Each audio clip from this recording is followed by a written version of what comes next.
كلمني عن مساء الخير. هو بطل الفيلم والمخرج. مساء الخير، انا اسمي محمد رافت، طالب في معهد فنون مسرحيه، ومعانا الاستاذ خالد شريف اللي هو كان قايم بدور الامن اللي كان متضايق ان انا ماسك الكاميرا وكده.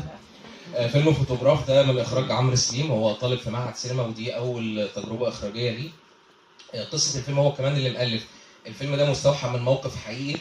الراجل ده زميل عمرو في الشغل، راجل كبير في السن ووحداني وكده، كان بيعمل حاجه لطيفه مع زمايله ان هو دايما بيحتفل باعياد ميلادهم.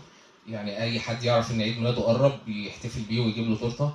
في يوم دخل عليهم وهو ماسك تورته، فسالوه ايه ده، هو عيد ميلاد مين؟ فقال لهم ده عيد ميلادي. فقال لهم ايه ده احنا نسينا، الراجل ده عمل بيحتفل باعياد ميلادنا واحنا نسينا عيد ميلاده.